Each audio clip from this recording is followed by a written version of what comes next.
Sonia Gandhi ji, Manmohan Singh ji, Antony ji, P Chidambaram ji, Gowda ji, Venugopal ji, all my Congress colleagues, general secretaries, brothers and sisters, friends from the media, I'd like to welcome all of you here today. We are releasing this manifesto, and it is a massive step for the Congress party. When we started this process about a year back,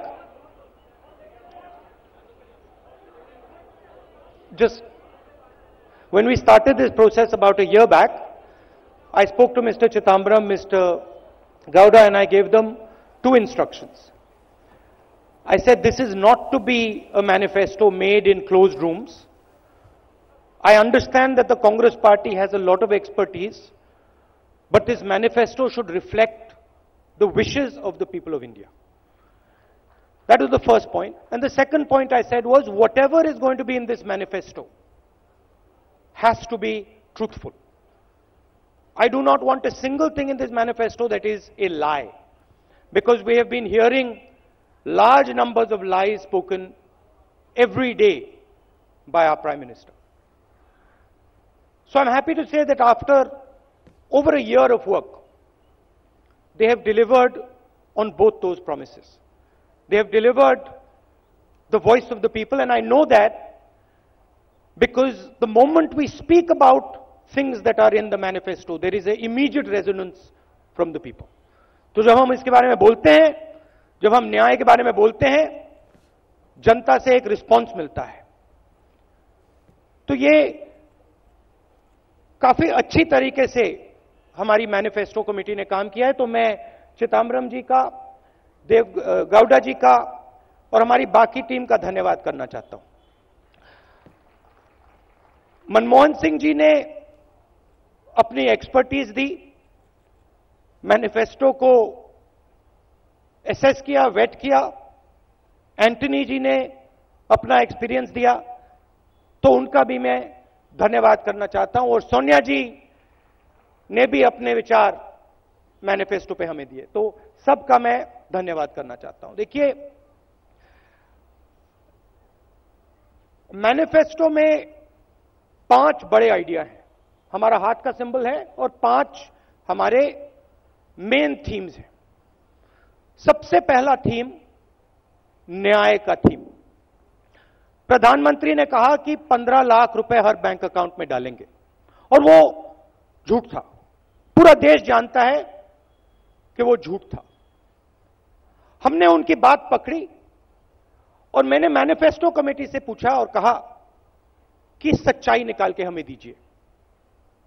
Hindustan के गरीब लोगों के bank account में सचमुच हिंदुस्तान की सरकार कितना पैसा डाल सकती है. और एक नंबर दिया उन्होंने मुझे, 72,000 रुपए हर साल. गरीबी पर वार 72,000.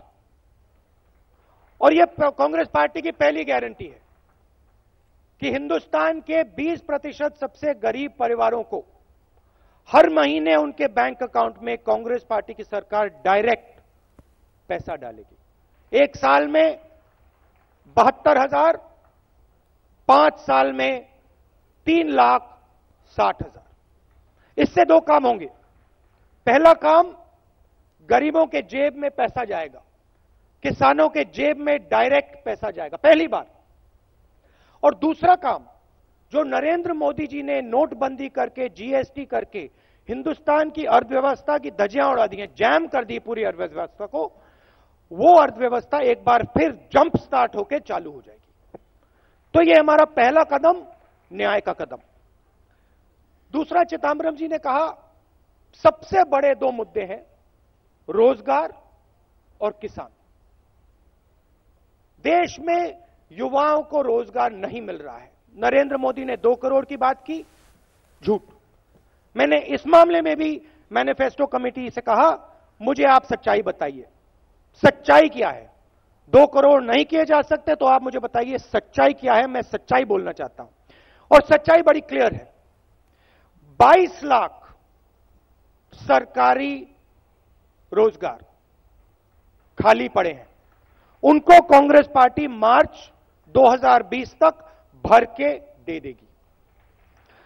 10 लाख युवाओं को ग्राम पंचायतों में रोजगार दिया जा सकता है। उन 10 लाख युवाओं को कांग्रेस पार्टी ग्राम पंचायतों में रोजगार दे देगी। एंटरप्रेन्योर्स के लिए, आज अगर आप एंटरप्रेन्योरशिप करना चाहते हैं, मेक इन इंडिया की दुनिया में आप बिजनेस खोलना चाहते हैं, अलग अलग डिपार्टमेंट से आपको परमिशन लेनी पड़ती है, रिश्वत देनी पड़ती है। हमने एक बहुत इनोवेटिव आइडिया निकाला है। 3 साल के लिए हिंदुस्तान के युवाओं को बिजनेस खोलने के लिए कोई परमिशन की जरूरत नहीं, किसी से कोई परमिशन लेने की जरूरत नहीं। आप जाइए, एकदम बिजनेस खोलिए, जो बिजनेस आप करना चाहते हैं करिए, हिंदुस्तान को रोजगार दिलवाइए। आप हिंदुस्तान को रोजगार दिलवाएंगे, हम आपकी मदद करेंगे, बैंक के दरवाजे आपके लिए खोलेंगे। 3 साल के लिए कोई परमिशन की जरूरत नहीं। प्रधानमंत्री ने मनरेगा के बारे में बोला, बोगस स्कीम है, बेकार स्कीम है, मजाक उड़ाया। आज पूरा देश जानता है कि मनरेगा ने हिंदुस्तान की कितनी मदद की थी। तो हम मनरेगा के 150 दिन गारंटी करना चाहते हैं। 100 से अब हम 150 दिन गारंटी करना चाहते हैं। किसान की बात आप लोग जानते हैं। मध्य प्रदेश, छत्तीसगढ़, राजस्थान, पंजाब, कर्नाटक में कांग्रेस पार्टी ने कर्जा माफ किया। 10 दिन के अंदर कहा था, हम 10 दिन में कर देंगे, 2 दिन के अंदर कर दिया। तो हमारी आप इंटेंशन अच्छी तरह समझ सकते हो। तो किसानों के लिए हमने 2 चीजें, बड़ी चीजें सोची हैं। एक कि एक सेपरेट किसान बजट होना चाहिए, जैसे रेलवे बजट होता था, किसानों का एक सेपरेट बजट होना चाहिए। हिंदुस्तान के किसान को मालूम होना चाहिए कि उसको कितना पैसा दिया जा रहा है, उसकी एमएसपी कितनी बढ़ाई जाएगी, सब उसके सामने होना चाहिए। दूध का दूध, पानी का पानी होना चाहिए। तो यह हमारा पहला स्टेप। और दूसरा ऐतिहासिक स्टेप, हिस्टोरिकल स्टेप। देखिए, करोड़पति बैंक लोन लेते हैं। आपने देखा, अनिल अंबानी जैसे लोग, मेहुल चोकसी जैसे लोग, नीरव मोदी जैसे लोग चोरी करके बैंक का पैसा लेकर भाग जाते हैं। मगर जो हमारे किसान हैं, ईमानदार लोग, वो जब बैंक लोन लेते हैं, अगर वो पैसा वापस नहीं दे पाते हैं तो उनको जेल में डाल दिया जाता है, क्रिमिनल ऑफेंस माना जाता है। हमने निर्णय लिया है कि उसको अब हम क्रिमिनल ऑफेंस ना माने।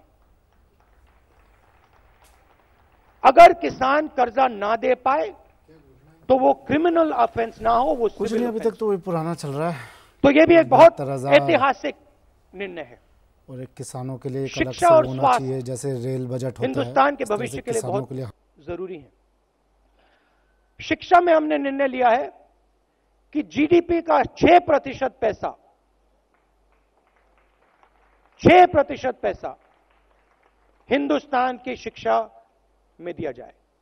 यूनिवर्सिटीज, कॉलेजेस, आईआईटीज, आईआईएम, हमारे जो बेहतर सबसे टॉप क्वालिटी के इंस्टीट्यूशंस हैं, हम उनको सब जगह, सब लोगों के लिए एक्सेसिबल बनाना चाहते हैं।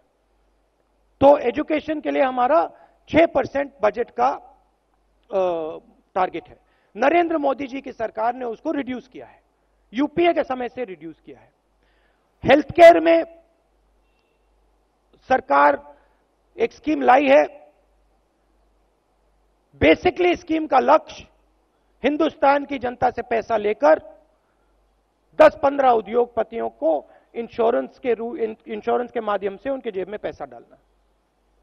तो हम insurance, private insurance based health care पर भरोसा नहीं करते हैं। हम सरकारी अस्पतालों को, सरकारी पब्लिक हेल्थ को मजबूत करने का काम करेंगे। और हमारा फोकस होगा कि गरीब से गरीब व्यक्ति को हाई क्वालिटी अस्पताल की एक्सेस हो, हाई क्वालिटी इलाज की एक्सेस हो। तो ये हमारे 5 फोकस एरियाज होंगे। नेशनल सिक्योरिटी और इंटरनल सिक्योरिटी की आप जानते हैं, कांग्रेस पार्टी का आपको रिकॉर्ड मालूम है। पिछले 5 सालों में बीजेपी की सरकार ने देश को बांटने का काम किया है, नफरत फैलाने का काम किया है, और उनका रिकॉर्ड आपको दिख रहा है। जम्मू कश्मीर में उनका रिकॉर्ड आपको दिख रहा है। आतंकवाद के जो कैजुअलिटीज हैं वो बढ़ती जा रही हैं।